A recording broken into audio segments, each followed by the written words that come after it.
Welcome to Exclusive program on Atameken Business. Today we explore the forefront of digital governance with Ivar Tallo, a pioneering force in integrating information and communication technologies into the public sector worldwide. Currently advising Kazakhstan on e-justice and digital development strategies, Tallo's expertise is set to revolutionize Kazakhstan's digital landscape.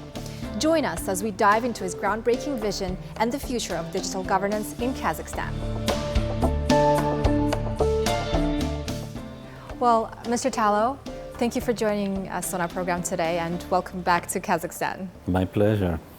Kazakhstan has been actively pursuing digital transformation. What challenges do you see Kazakhstan facing in implementing e-governance, and how can these be overcome based on your global experience? Well, I think first of all, I would actually rather speak about the successes. I mean, yes, there are challenges, and the challenges come from the sort of the size of the country. It's enormous.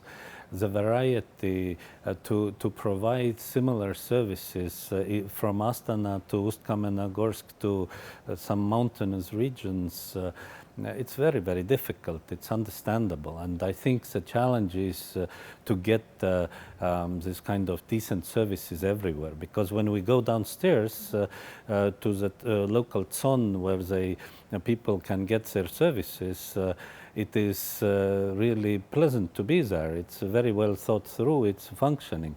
But out of 300 this kind of service centers, it's only 68 or something that we have modernized.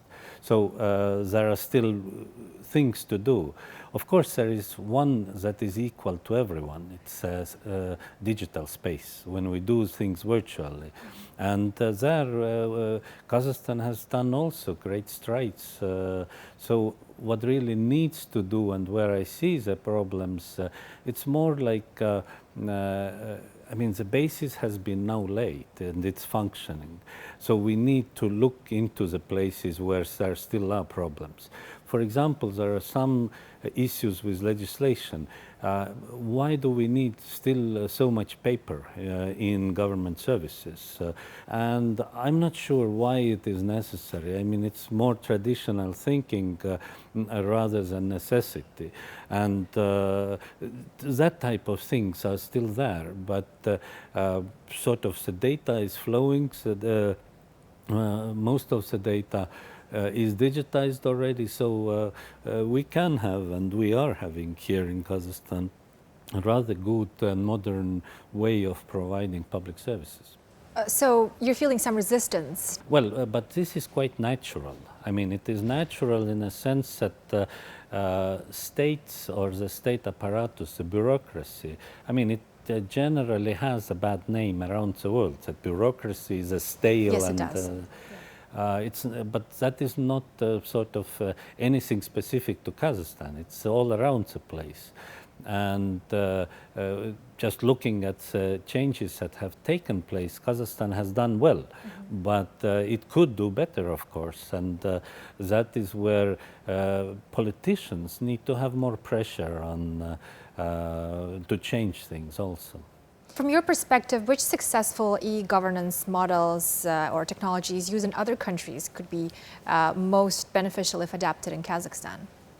Well, I would say that as to when we speak or think about this kind of infrastructure of digital government, then Kazakhstan has it. I mean, yes, it is somewhat different from country to country, but basically you do have the basic elements. You do have the digital data, you have the interoperability, you have the digital identity, you have provided access. Okay, there are still some gaps there, but you do have the basis. You have the ministry that is dealing with these issues. You have, well, it used to be ZERD, this organization, now it is AONIT. You have our corporation that is providing services. So you have the infrastructure in place. Well, there is no need to adopt a different kind of model in that sense. Mr. Tallo, as a former parliamentarian and the founder of Estonia's e-governance academy. You have been at the forefront of integrating technology and democracy. Europe just had its parliament elections. Given your expertise, when do you anticipate Kazakhstani citizens might be able to vote online at parliament or even presidential elections? And do you believe Kazakhstan is currently ready for this transition, both technologically and politically? Well, I would leave answer of the second part, of course, to your politicians. I mean, I don't know. When there is sufficient trust and when there is sufficient interest, I believe that infrastructure-wise, Kazakhstan is quite well advanced. Okay, I would say that you need to update your digital signature sort of procedures. But other than that, I mean, you do have the databases, you do have cybersecurity very well advanced. I think in that sense, the changes that we need are not very deep. Well, it is a question of trust. Yeah. Estonia was successful because our banks were very active providing electronic services early 2000s, even before that. Already in 1997, when I returned from Canada to Estonia, I was learning how to do banking online in Estonia, not in Canada, which was very advanced Western country, you know. I mean, in Canada, mobile phones had some drug dealers in street corners had them. University professors didn't. When I came to teach in Estonia, like 1/3 of my students had mobile phones. I mean, we are talking 1997. There has been explosive growth ever since, but returning to your question, we started to trust our money through the electronic banking. And for us, it was fairly easy, therefore, in Estonia to start trusting our votes also to the same system. Now, there has been, over the last 20 years, many attempts in different countries to emulate what Estonia has done. But up till now, there hasn't been this kind of decision to fully integrate electronic voting into the procedures like Estonia does. But it is a question of trust. It is less a question of infrastructure. It has to be there, but more readiness of people to accept it and politicians to trust it. So you're saying that Kazakhstan is actually fully ready to cast their vote online, and therefore, if need be, we'd be able to, hold our elections online. As I said, it is a question of your politicians whether they want to trust the system, whether they think, because it is also, I was in Estonian parliament at the time when we legislated this, so I was a person who everybody was looking up and said, okay, you know the digital, you help us to understand. And what is interesting for politicians is that there wouldn't be undue advantage to anyone. I mean, because elections are the time when we kind of draw a line and say, okay, you are popular, you have the right to decide for the people now, you are not so popular, so you are in the opposition. So both sides have to accept it. If it happens that one side doesn't accept, then we have rather big confusion, which might happen in the United States now again. I mean, it doesn't have to be digital. It is just if see the way how democracy is defined in political science is that we have the firm procedures, we don't know the outcome beforehand. But when we don't have trust in the procedures, then we have a problem. So only when we start trusting the procedures are you ready to move on and adopt a new way of voting. Because there are different ways. There is nothing wrong on the paper voting. Most of the world does it, right?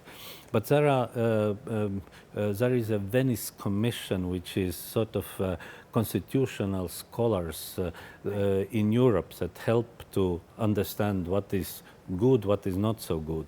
They have listed 7 different ways how we can cast our votes. And electronic voting in that sense is just one of the ways how we can do it. But it is very convenient. I've been doing it all the time. But it's, I guess what I was trying to say to get at was that it's considered to be completely secure and tamper-proof. And therefore, it's it's a big help in holding democratic elections. Well, but there are very big efforts put into it to do it, to make it appear very. I mean, it has to be very transparent. Everybody can look into the code, for example. It's not a state secret what is in the computers. It is. There are very clear procedures. There is very clear auditing procedures, how it all works. There is a instruction every time we are holding this vote. All the parties have the right to send their observers, and these observers are trained on these procedures on the technical side. So there is a lot of work put into it. There is a way, like you are using QR code for in Kaspi Bank solution. We are using it also to check if our vote reached the ballot box. So it is transparent system in that sense. So it's transparent, but still you won't be able to claim that it like 100% ensures the fairness and integrity of electoral polls. No, it is. We claim that it is 100%. See, there has been a lot of international interest to our practice on electronic voting, and as a head of e-governance academy at the time, there were lots of different research initiatives, and people came to interview Estonians in the ballot box, and I mean during the voting time. And I remember somebody told me that we went and asked the ladies, are you trusting the electronic system? And they said, yes, we trusted much more than the paper system because they are cheating on paper. Right. Yeah, that's true. Well, what are the current costs associated with integrating such e-voting systems, and should Kazakhstan invest in them now to prepare for, let's say, online elections in X number of years? Again, I would really say that this is a question for the Kazakh authorities, Kazakh politicians to decide. I'm totally fine either way. I mean, I'm very proud as Estonian that we have the electronic voting. I can say that I have used it always, and I found it very, very convenient. I think there are clear advantages for Kazakhstan if you would start using it. For example, of a huge territory, to cover it all with voting stations where people can cast their vote is quite difficult. I mean, to reach some of the places. But if there is a sort of mobile connectivity, I mean, that you can do the internet-based voting, and if you accept it, it makes life much more easier for many, many people. That's actually another point. Kazakhstan has got to be fully internet covered, I guess, to commence with, to go ahead with e-voting. Then it brings these advantages that clearly one can see. But as I said, the first and the foremost, you know, the Russians have experimented also with e-voting. But there is, how much trust is there? I mean, even the sort of, so to speak, progressive Russians, they say, oh no, this is for the government to cheat on the people's ideas. So if that kind of feelings prevail, there is no need to start with the new methods. I mean, you have to start with it when you have the trust, but you have the technical infrastructure, I would say. Right, but in general, how much do such technologies cost to transition to that? Does it cost a lot? Well, it is very difficult to say. It depends on the solution developed and so on, but most of the costs are these costs to develop the infrastructure. And as I said, the infrastructure is there already. So to get the system in place, these costs are not really very big at all. Excellent. Well, based on your expertise, who should be responsible for, let's say, sponsoring the integration of online voting systems in Kazakhstan? Should these initiatives be funded through public resources, public funds, or foundations, and why? Well, I mean, it is clear that national voting is something that there is, every country has a special committee or organization that is running the voting. It's not the government per se. It is a usually independent commission, election commission, that is dealing with these issues. So the initiative to actually start the implementation of the project has to come from there. But obviously, there has to be agreement in the amongst the political parties and the president to go toward it. But as I said, I mean, this is something that you will, at some point, your politicians, for one reason or another, will want it, and then it is going to happen. Mr. Tallo, what are the critical factors that make public-private partnerships successful in driving digital transformation? And how can Kazakhstan effectively foster such collaborations? Well, I think Kazakhstan has actually very good examples to show to the other countries also. I mean, just thinking of the banks of the second level, or how they are called, Kaspi Bank in particular, that are providing the government services with also cooperation with our corporation, with government to citizens. I think that is only to be welcomed and should be developed further. But that is something where you can show the way to the other countries. But also, when I look back at Estonia's experience, we have also had a very long history of very good cooperation, because it doesn't make sense for the government to develop everything by itself. Let the private sector companies to develop these things, and we just, as a government, would use them and sort of take care of the upkeeping maybe. But it is clearly a better way than to do everything in-house in the government. So there is always this kind of balance.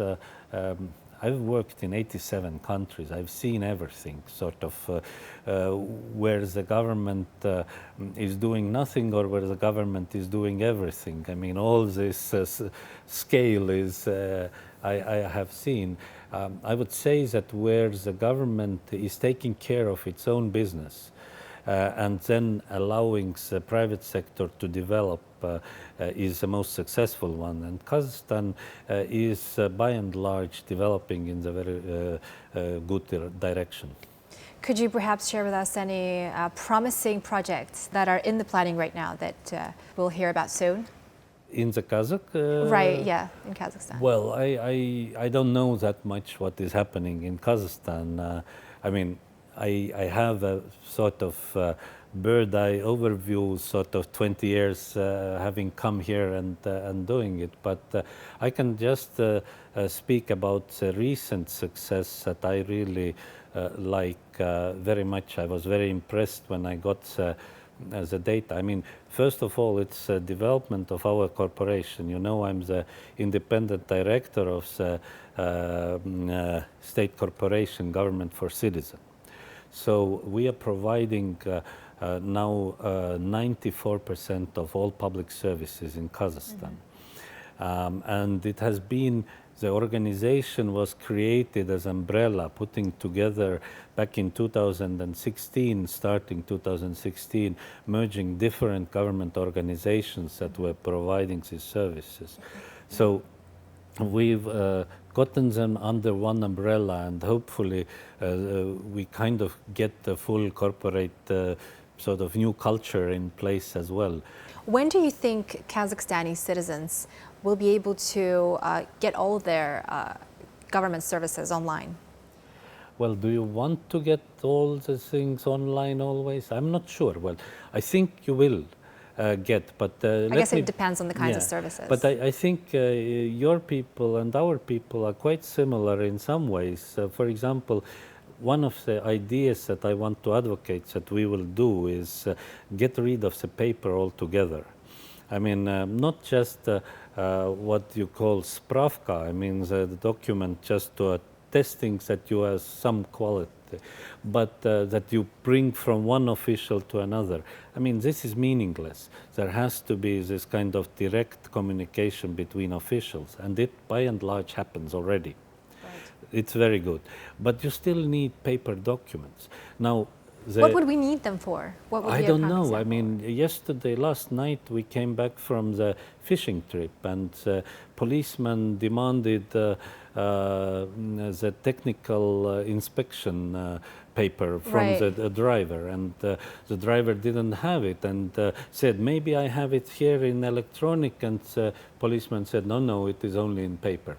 Why do we need in paper? I mean, if the policeman has access to the database, he should know, I mean, whether the car has the technical sort of... It's funny, I thought it would be in the database. Me too. No, I'm sure it is actually in a database. Why do they ask it on paper still? So, I mean, the reliance on paper in some ways, we started from it, I think has to go away. But sometimes we still want the paper. In Estonia, we got rid of the paper by and large in 2004-05 from our government internal sort of back office dealing. But then people started to revolt and say, look, when my child is born, I want the birth certificate on paper because I want to have it. If we get married, I want the marriage certificate on paper to certify, not in some kind of database only. So in these cases, we have still paper and we are proud of it. You do the same. I mean, our corporation is printing on special paper, and we are going to keep this. But on some other issues, why do we duplicate the paper, for example, in real estate registration? I don't know why. It doesn't make sense. The people in corporations says it doesn't make sense. Everybody agrees. So there are these kind of things. We have to iron them out. But you have done enormous progress. But I guess some of them are also worried about the fact that this is so internet dependent. Like if you're all of a sudden cut off, are there like offline services? Yes, I mean, that is a very serious topic that you are touching. I mean, there are questions of cybersecurity. When we become so dependent on internet, how do we construct the systems that will withstand all kinds of attacks? And you know, Estonia actually became notorious in some ways because in 2007, a long time ago, 17 years, there was the first cyber war we had, but we were successfully defending our digital infrastructure. And looking at how it is developing in Kazakhstan, I believe it is, you are quite capable of doing the same. So I don't see really big problems there. I think there has to be more awareness of the other side. It is protection of personal data. Right. You have put these two things together. I mean, it's kind of cybersecurity and protection of personal data seem to be like two sides of the same coin. And in European view, we actually separate them. We say both are important, but they are kind of separate topics. And I'm actually wondering why Kazakh companies have not put more pressure on the government to adopt this, what is called the GDPR, General Data Protection Regulation, which is a European regulation. However, it has set sort of the standard for the world. And many countries from Africa to Singapore are just looking into it, because when you want to do business with European companies, you have to follow these rules. And these rules are not country dependent. These rules are very universal. They are meant to protect the individual. Is this one of the measures, one of the key measures that Kazakhstan should prioritize to protect citizen data? I would recommend if somebody would want to listen, I mean, take a look at this, try to harmonize. I mean, you don't have to adopt the same legislation. You are not becoming part of the EU. However, for your businesses, it is actually a very good idea, and it is a very good idea for your people, also protection of people. But in technical level, the protection is there. The awareness is maybe not so good. And I just hope, we were just discussing with Estonian ambassadors that maybe the EU can actually kind of show some initiative to give some seminars so your people will make up their mind whether they want it or not. I see. Let's switch to artificial intelligence. How do you envision artificial intelligence transforming e-governance in Kazakhstan, and what specific AI-driven innovations could significantly enhance government efficiency and citizen services, would you say? Well, it's a long question. The answer, how they are going to do it, I mean, I'm not a god, I don't know the future. We'll see it. The main thing is that what is clear is that there are going to be big changes. Kazakhstan is in many ways, I believe, ready for these changes. You have a lot of digital data. You have this government infrastructure built up, and so there is also interest, I understand, on the high political level to engage. But where are we going to apply it? We, in the corporation, we are now developing, well, it hasn't been formalized, but our committee has proposed that we are going to create a strategy for use of artificial intelligence here. And well, we'll see what is happening. I think it is going to happen very soon already. Maybe we can announce some exciting projects in a nearest future, because there is this kind of real rat race going on around the world. Everybody tries to find out how we can do better. And it is clear that we can raise the efficiency of service provision in multiple times. We can get much better targeted sort of information policies in place. But we have to be also aware that there is this, still this question of hallucinations of these large language models that needs to be solved.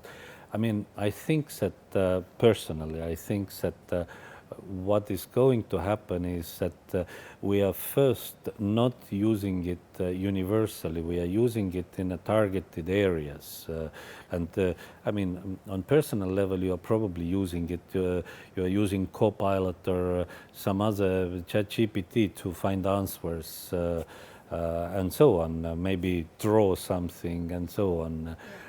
But I think that there are many serious applications really around the corner. And well, that is what makes the future so exciting. Well, given the global trends in e-governance, what future innovations do you foresee, and how can Kazakhstan position itself as a leader in this field? Well, I mean, it is one thing to dream about the future. What I'm more doing is looking realistically into the technologies that are already there and that we can use to improve the life. And well, artificial intelligence is the most exciting one, but there are some others. There is IoT, what is called Internet of Things.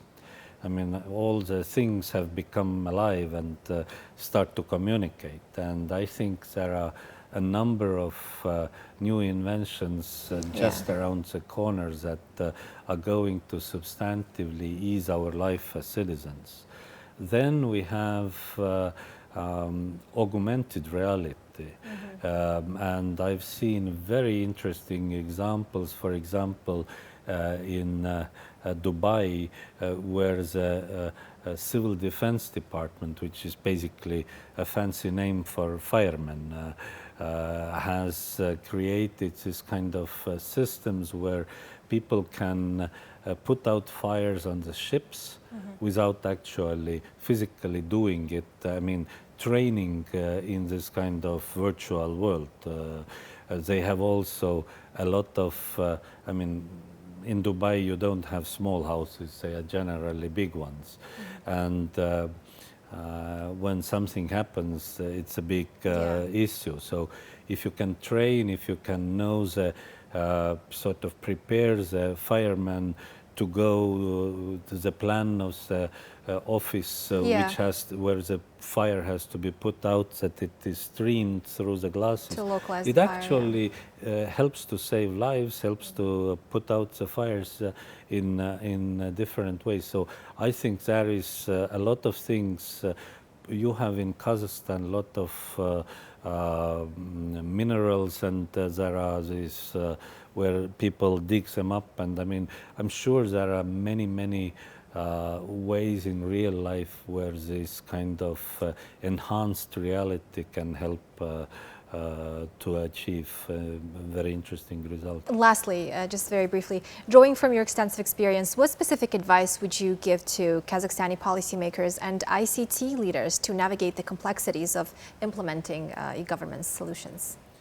No, I actually think that Kazakhstani decision makers from President Nazarbayev to President Tokayev to different ministers. You had Deputy Prime Minister Zhumagaliyev, who is now, I think, ambassador to the Netherlands, who was very much into it. The last minister, Musin, was a very strong guy. I'm not very familiar yet with the new minister, but I'm sure he's going to continue this.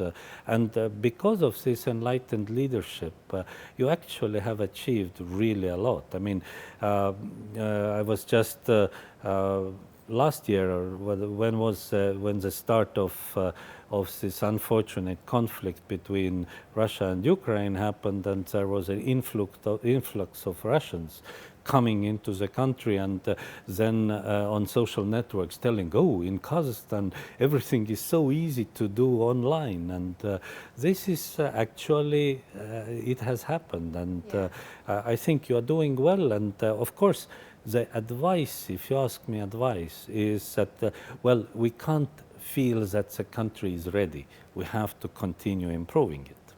Definitely. Well, Mr. Tallo, this has been very informative. Thank you so much for your time. Thank you. Thank you.